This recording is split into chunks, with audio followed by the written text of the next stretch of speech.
Welcome back, Tiger fans, to Rock M Radio's football podcast. I'm Nate Edwards. That's Nathan Hurst. This is Before the Box Score. Welcome to your first real game of the year. No disrespect to Boston College and Murray State, who are definitely real teams that Mizzou played. But man, this is where you start seeing talented teams that want to fight back. Nathan Hurst, how are you feeling? I'm doing great. I'm happy to welcome in the first weekend of the football season. Yeah. It's a big one. As we all predicted, this is the only ranked-on-ranked matchup of the week. Missouri coming in at number 6. Boston College coming in at number 24. In the AP poll, Boston College is not ranked in the college poll. And, of course, the college football playoff is not ranking teams yet. So if you're going to Bill C and the SP Plus numbers, then you're looking at a Missouri team who is obviously very good, ranked 6th overall. 7th overall in the SP Plus, 8th on offense, 15th on defense, and of course, Boston College comes in 55th overall, 57th on offense, and 47th on defense. It's there are a lot of things that point to big numbers being put up by Mizzou and little numbers being put up by BC. I don't know if I believe it yet, but we'll talk about that as we go through. The first thing we want to talk about is revisiting Buffalo, that one game that we won by shutout. I know I need to be more specific. The second one. Buffalo, I did the advanced box score, and it was as bad as it looked. I know on Monday, was it Monday morning? Yeah, Monday morning. So there's a guy named Parker Fleming, who goes by Stats of War on Twitter. He has a lot of advanced stuff, and he shows success rates between two teams. So the bigger the gap between the teams, obviously the worse that one team beat another. And, on the far left side, you have teams who success rates were low. And now on the right side, you have success rates that are high. And then the gap between the winning team and the losing team. And boy, Missouri's was the highest because according to me, they had a 64% success rate and Buffalo had 23. You could break this down a lot of different ways, but Buffalo didn't have a chance, Nathan, and it seems like the advanced numbers back that up. Yeah, I mean, even though the score wasn't as disparate as we had perhaps hoped it would be, 38 points, beating anybody by 38 points is still impressive. It was clear, even though Mizzou was putting up a field goal, did they score that first touchdown at the end of the first quarter, or was it not until the second quarter when it was the second quarter? So it was 3-0 at the end of the first quarter, but it was still clear that it was Big Brother have the hand on the forehead of little brother, and they're punching, and they're not even going to come close to making contact. That was what it was going to be the whole time, and it never let up. Yeah. Buffalo's success rate by quarter. Again, success rate is, are you getting at least half the yards that you need on first down, 70% of the yards you need on second down, and 100% of the yards you need on third and fourth? That is what determines success rate. If you do that, that's a tick in your favor. You grade that against total plays run, divide that, and you get your number.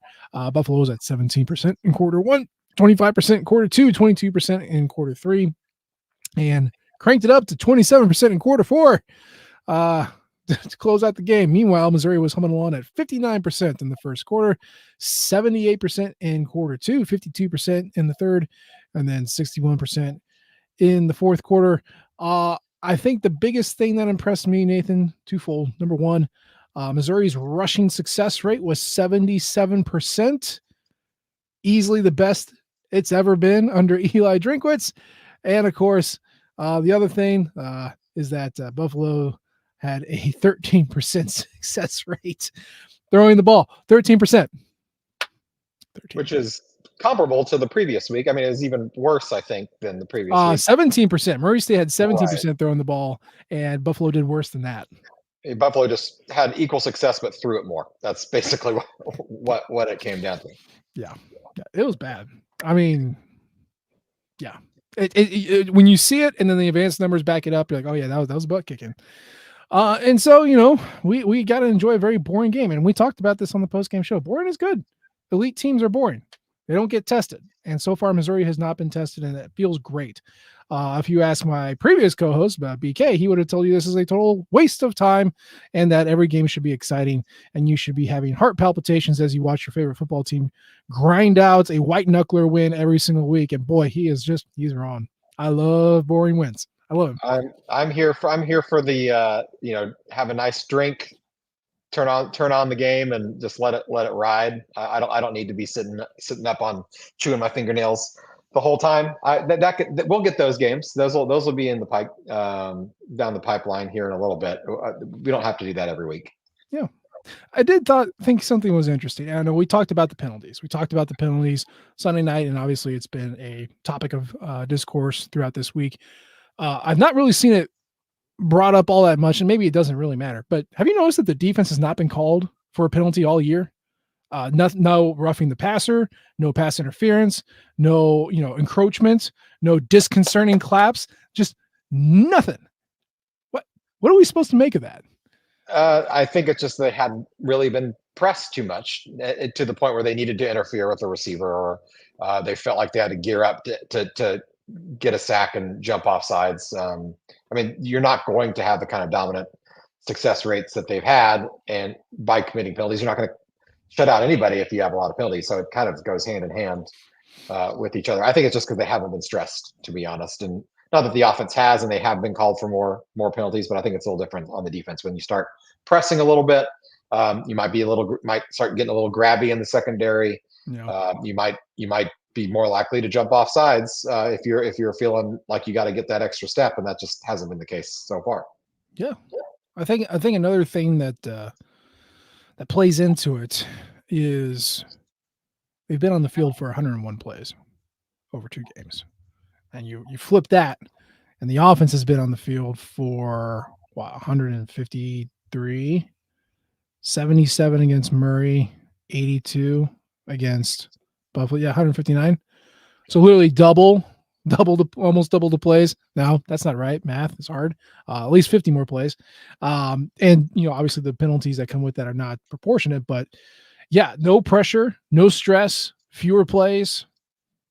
The next penalty that gets called on Corey Batoon's Missouri defense will be the first one called ever. So feeling good about that.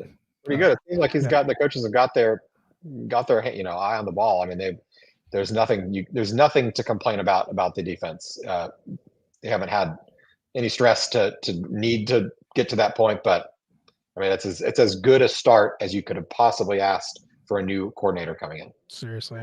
Net pass yardage of 14 against Murray State. Net pass yardage of 40?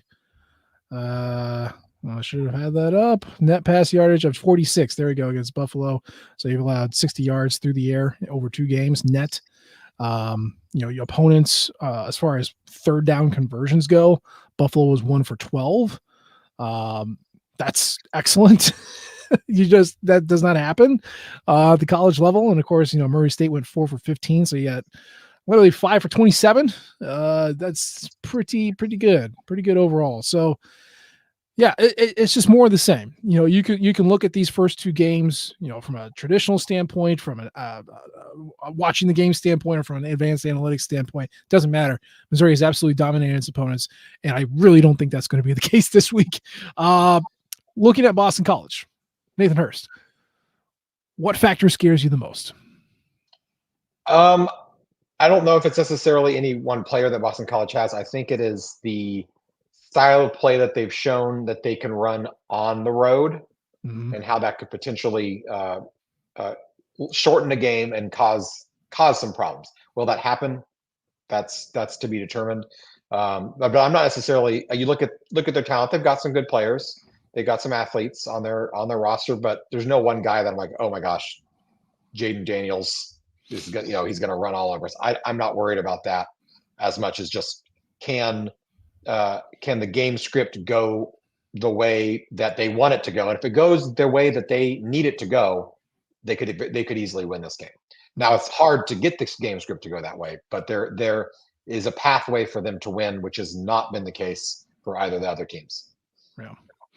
Yeah, I mean, I think you're right. I think the thing that stands out to me, the thing that concerns me, is the lines, because Missouri has gone up against, a Murray State team whose offensive line was, like a whole of 6'2", 280, except for one guy they had was 300 pounds, but he was just one guy.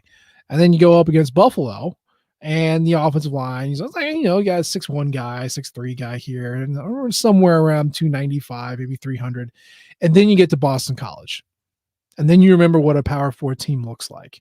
And your left tackle, left to right, goes 6'5", 308, 6'7", 308, 6'4", 299, 6'7", 325, and then 6'8", 309. Welcome back. I mean, you're good too. Missouri's defensive line is excellent too. Missouri's offensive line is great too. And size doesn't mean anything. But when you're used to going up against, 6'2", 100, 200 pounds guys on the defensive line, and all of a sudden there's a, 6'4", 306 guy crashing down the middle, it might take some acclimation to get to that. It's like, yeah, I mean, we practice against these guys all the time, but when the bullets are flying, this is legit. So I'm more concerned about the offensive line. Have you watched you've watched the Florida State game. Did they stand out to you? Do you feel like they did anything special, or were they just bigger dudes? I mean, they look good. I mean, they're a solid offensive line. They might be the sixth best line that Mizzou is going to play this year, which is pretty good, considering you have Alabama on the schedule. You have Auburn's got a fine offensive line, I think, for the most part. All the SEC teams. They're good. They're a good offensive line. They are a significant step up from Buffalo. I'm not as worried about the big jump, just because all five starters on the offensive line have plenty of experience blocking a defensive linemen that are good. Same with the other side. All with the exception of maybe Sterling Webb, who isn't really getting a ton of playing time compared to the other guys anyway. They all have experience going up against offensive lines that are SEC caliber. Now, is on the lower end of SEC caliber offensive lines. They're going to have to face one eventually anyway. Yeah. Might as well be now. Might as well be at home when it happens. So maybe the first drive they get punched in the mouth for a couple first downs, and it takes them a drive to kind of get their bearings straight. But the offensive lines by themselves, or in the trenches by themselves, I think eventually it's going to even out. If you go back and watch the Florida State game, that kind of happened to them on their first drive. Boston College worked their way all the way down the field. Florida State had a lot of trouble getting them off the field. They couldn't. 2 straight drives, Boston College scored. And then they finally got it together. They figured it out. And short of a long interception return, got down into like the 5-yard line. They didn't really have much of an offense in the second half. So if we can't, Mizzou cannot let them do that, control the line of scrimmage for the whole half. But if it's a drive or two, that's going to come with the territory. Yeah. So let's talk about quarterback. You're going to get to know this name if you haven't learned it already. Thomas Castellanos. He is a third-year player out of Waycross, Georgia. He started at Central Florida, UCF, with Gus Malzahn. Transferred to Boston College, played a little bit last year. Is the full-time starter this year. He is 5'9", 196. Pocket-sized. That's I think that's Kyler Murray, 5'9", about 200. Almost identical for sure. Yeah. So that's kind of not a big dude. And the thing about Thomas is that he likes to run and run and run and run. And that's really his strength. He's really good at finding little slivers of light and hitting it and going. And of course, when you pair that with Kai Robichaud, who is 6', 217, also out of Georgia, you have a pretty dynamic running attack. It is what they like to do. When you're looking at kind of the run rates, now run rates are like when you're in a certain situation, how often do you run versus everybody else, right? So you have standard downs, which is like any first down, 2nd and 5, 3rd and 3. Standard downs are like, okay, the offense can really do anything to convert this. And then passing downs are exactly what it sounds like. Longer downs where it feels like you're going to be passing. Boston College ranks in the top 10 in run rates in both standard downs and passing downs. They run 80% of the time in standard downs, which is 4th. And they run 54% of the time in passing downs, which ranks 10th in the country. It is what they want to do. And they have the backs to do it. They have a guy named Turbo, who's great. His name is Turbo. Kai Robichaud was a transfer from Western Kentucky. And then, of course, Thomas Castellanos. Running the ball. It's what everybody always gripes about when you're sitting in the stands in Section NN of the of Faroe Field.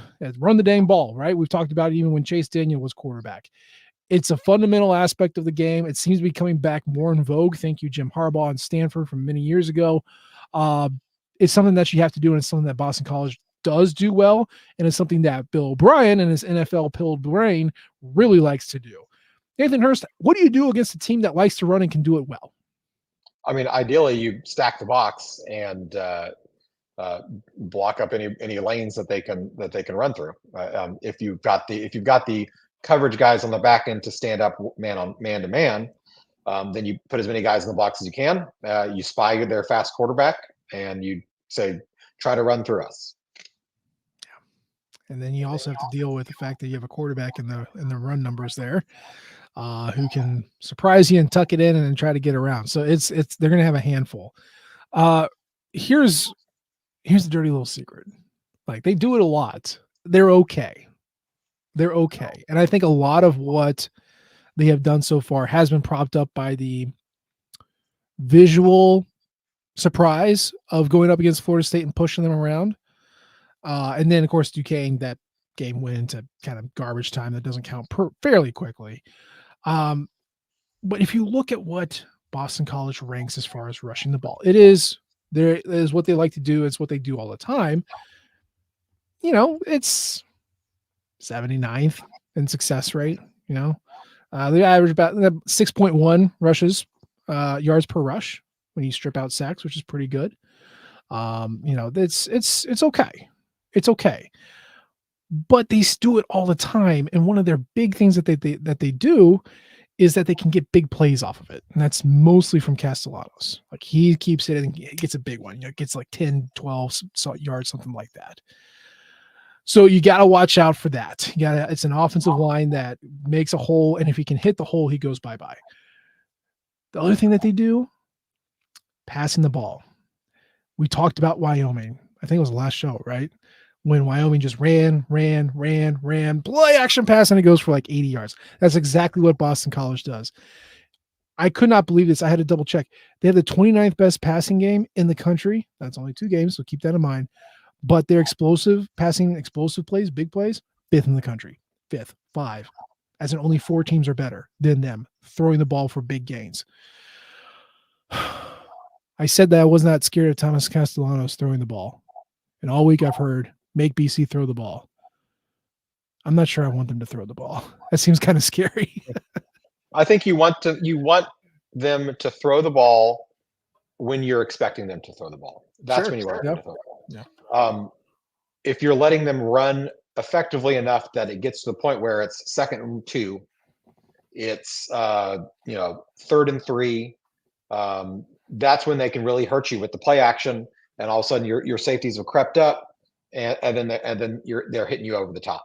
If you can keep them in passing downs where you are expecting them to pass, whether that's 3rd and 8, 2nd and 10, those sorts of things, which we've already talked about. They like to run on those downs anyway, but you're okay with them running on 3rd and 8. To be honest, you're okay with that.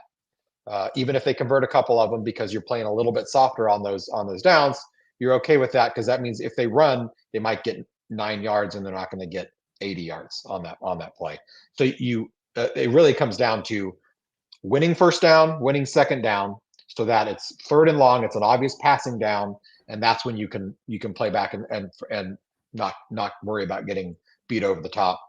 Because if you're expecting a pass, the receivers they have, they're not overly scary in and of themselves. I mean, they're power 4 receivers. They're fine. They can run fast. Our secondary can run fast too. There's no one guy that you're like a Zay Flowers. The last time we played Boston College, where that guy was just uncoverable. They don't have any of those guys. So I have confidence in the Mizzou secondary that if the safeties are playing back where they need to be playing, if they are minding their P's and Q's, they're going to be able to cover these guys long enough that they're going to make Castellanos run out of the pocket. And once he's out of the pocket, he's not throwing the ball anymore. He's going to be running, and that's when your Dalen Carnell can clean up, or your Khalil Jacobs or whoever it may be can clean up the mess on the 3rd and long, and maybe he gets 6 yards on a 3rd and 8. That's fine at that point. Yeah. So as long as you're winning those early downs, winning those rushing downs, which they're going to run, then I'm not too worried about the passing game after that. Yeah. And for whatever applaud I give to the offensive line, the Boston College offensive line, they're not very good in pass protection. They are 124th in sacks per dropback. That is bad. Their pressure rate is 133rd out of 133 teams. Their sack rate on staring downs is 17%. That's awful. Passing down sack rate isn't much better, 74th. And, part of that is that scrambling quarterbacks sometimes run into sacks, but also that's not good. Like you're not one of the worst in the country because your quarterback runs around all the time. That's just not the case. So if you ask me, Johnny Walker, you need to have yourself a day. Zion Young, you got to remember how to rush the quarterback and get some pressure on this dude. Pressure up the middle is always the worst thing a quarterback likes. So let's say Christian Williams, Chris McClellan, what you did last week, do it again, right? If you want to send Khalil Jacobs in there and just give him a little "how's your father" right in the face, all right, let's do it. Let's do it. I think generating pressure in unique ways is one of the keys for success for me for this season. I thought that was going to be key in getting Missouri to 10, 11 wins. They have not really had to do that so far this year just because their competition has not been good. I don't know if we start seeing exotic blitzes now, but third game of the season last year is when things really started opening up. It is now the third game of the season this year against, legit competition. What are the odds you think that we see a little bit more, let's call it creativity on both sides of the ball? I think we'll definitely see more. A lot of it's going to, I imagine we'll see what will come out in base defense, at least the base defense for this week, whatever Batoon thinks that needs to be, and see what they're doing. If they're winning up front, if they're getting pressure up the middle with their tackles, then I don't know if we necessarily will see a whole lot of exotic stuff, just because I don't know if with a guy like Castellanos, who is so mobile and just a pesky guy, very difficult to bring down, right? The last thing you want to do is to get pressure from the outsides and overrun him and leave open a wide open lane. So while I agree that Johnny Walker and and Zion Young and the edges need to play well and get pressure, they've got to maintain their rush lanes. If they can get pressure up the middle and force him out, and then have the edges clean up, then I don't think we're going to see a lot of weird stuff with Khalil Jacobs flying around or Corey Flagg or whoever. But if that's not working, if we're not getting pressure, then they might have to go into the bag a little bit farther. On the offensive side, I think we'll see them open up a little bit more. I think there's going to be a lot more middle of the field passing. We haven't seen really anything over the middle of the field at all. Part of that may be because Brett Northfleet hasn't been healthy, and they may not really trust Tyler Stevens or Jordan Harris too much, which they haven't given them a ton of reason to do so yet. And whether or not Northfleet at the moment of this recording is questionable at this point. Who knows? He could play. He might not. But I think we're going to see something that we haven't seen before. Yeah. So you mentioned it.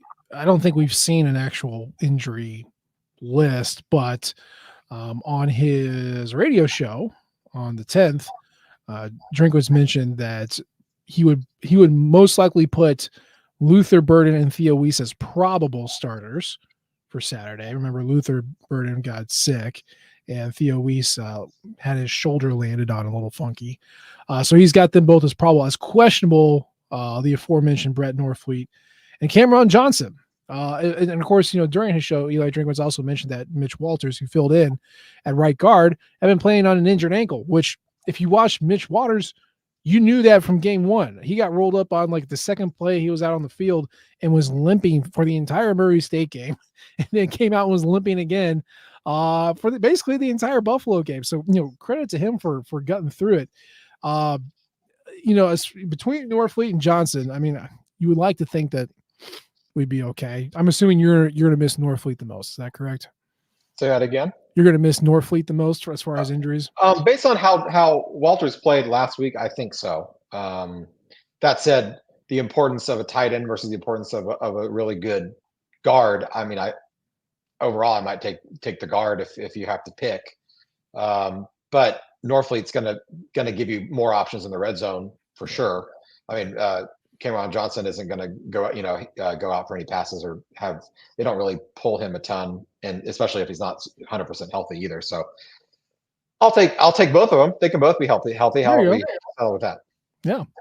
And Johnson was a late scratch. He dressed for Buffalo. He was going through warm-ups as if he was going to be number one, and then kind of right before the game started, they decided Walters was going to start. So I don't know.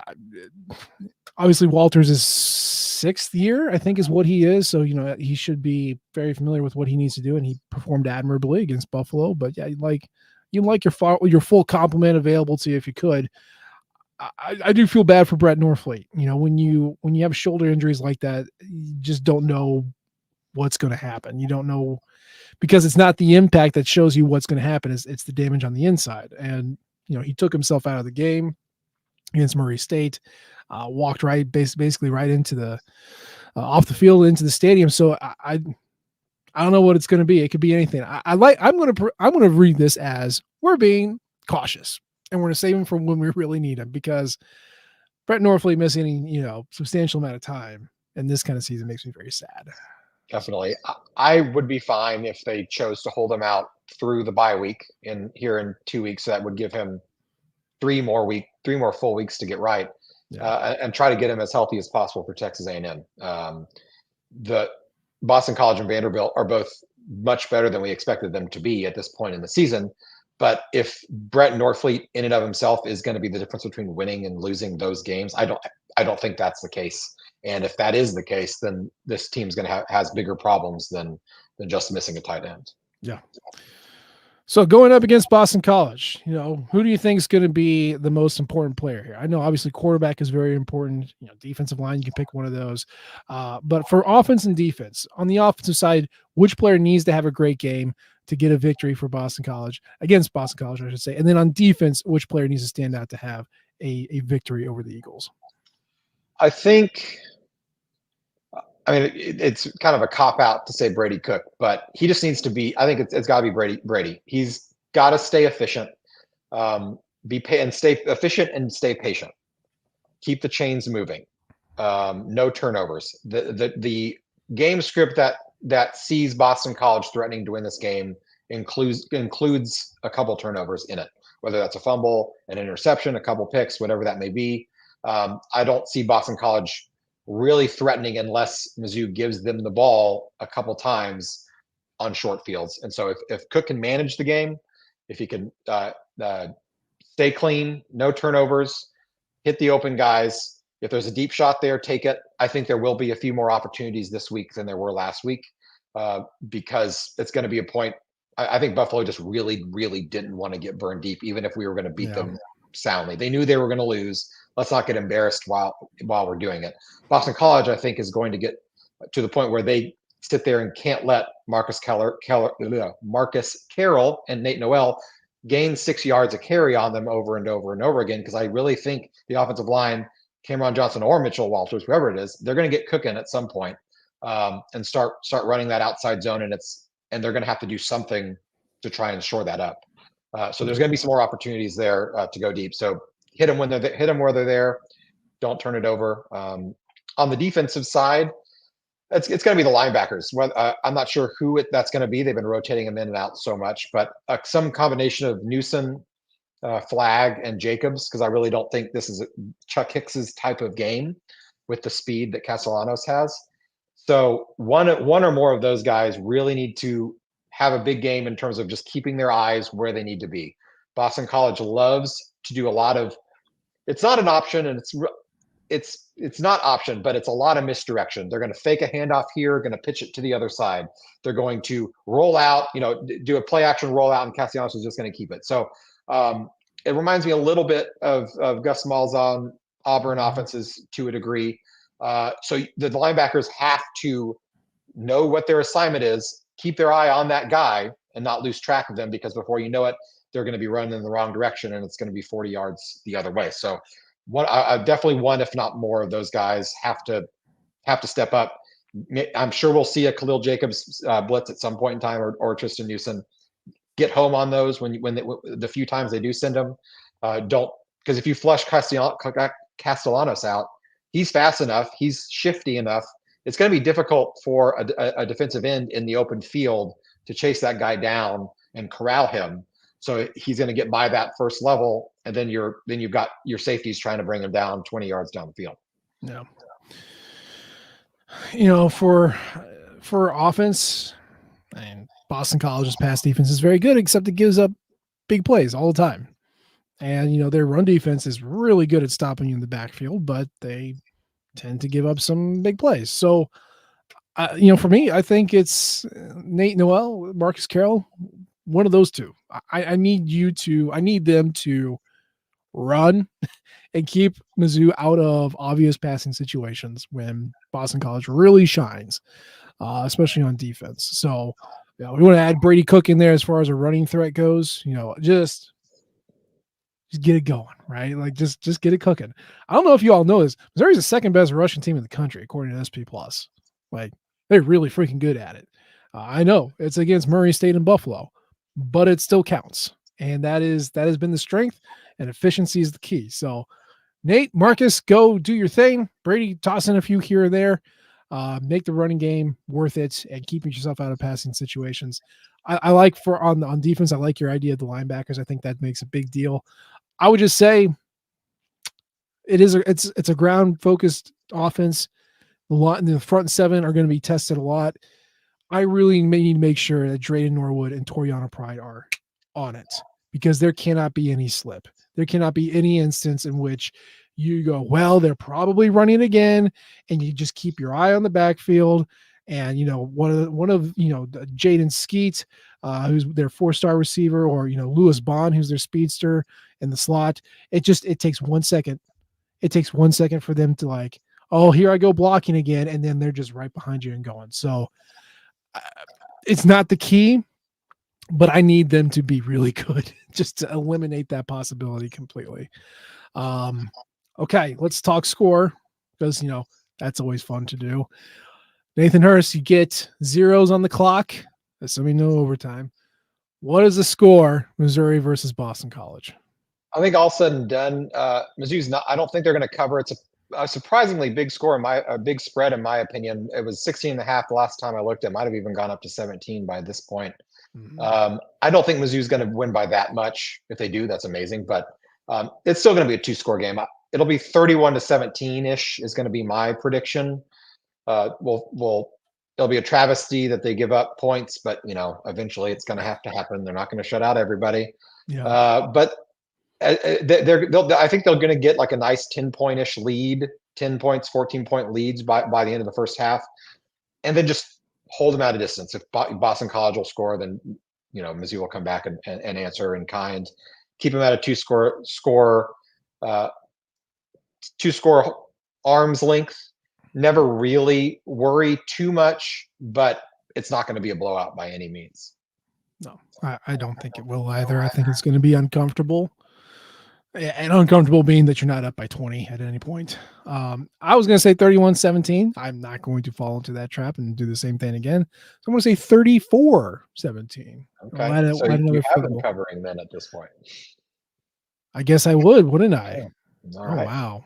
Oh, that's positive Nate right there. Wow. Who let this guy in? Jeez. Okay. Yeah. All right. Well, here. I said it out loud. Everyone heard it. So yeah, we'll say 34-17. Missouri covers. Like on any preview show, like any talking head show, when they have them pick games and the little scroll at the bottom has everybody picking the same thing, and you go, well, you all are going to look like idiots when this happens. I'm getting that vibe from all, SP Plus says like they're going to win by 20. Vegas thinks it's going to be a 17 point. Like, it makes me nervous. And it's not because I don't believe in Mizzou. I don't believe in Eli Drinkwitz and this team. It's just, really? It makes me itchy. it makes me nervous. What do I not see that everybody else on the outside is seeing? I mean, I think they just are slower to adopt Boston College as being as good as they might be. And we could be completely overselling them, and the Mizzou defense could be even better than we think it is. And they come out. There is a path where Mizzou just absolutely stuffs them at the line of scrimmage over and over and over again, and it's 41-7. That's about 2% chance, in my opinion. Yeah. But that there's a world that happens. And it's more likely that it's 41-7 than it's Boston College winning by a couple scores for sure. Because if they're going to win, it's because they forced a couple turnovers. They've got a couple short field. They've shortened the game, and they would probably win. I mean, if they're going to win, it's going to be like 24-17, something like that. So if this game, if the magic number, I'd probably put it for Mizzou is 30 points. If Mizzou can get over 30 points, and I don't think there's any way that Boston College wins. Oh yeah, I put in there. I'm like, if they get 35, I'm confident they've won. Honestly, you can even shorten that to 28. Like I don't see Boston College getting 4 touchdowns, 4 offensive touchdowns. Now, who knows if there's a sack, strip, fumble, or something disastrous like that. But as long as the Mizzou offense stays clean, I have a hard time seeing that many points for them at any point in time. Yeah.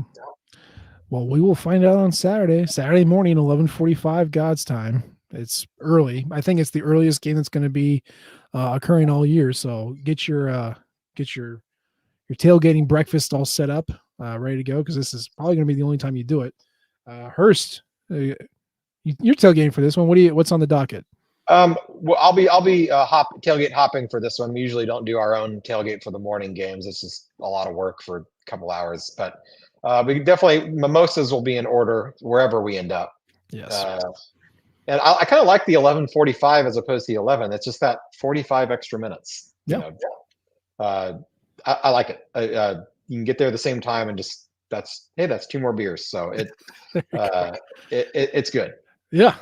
Yeah. It doesn't seem like a lot, but you can drink a lot in 45 minutes. So, stretch yourself, take care of yourself, do some stretching, drink some water, have a great time. It should be a beautiful day. And hopefully we see the Tigers win, but we will talk about that when it is done, because that is going to be it for our show tonight. As always, we appreciate the downloads and the subscriptions. You can leave a comment or rate us. We love all types of feedback from you all.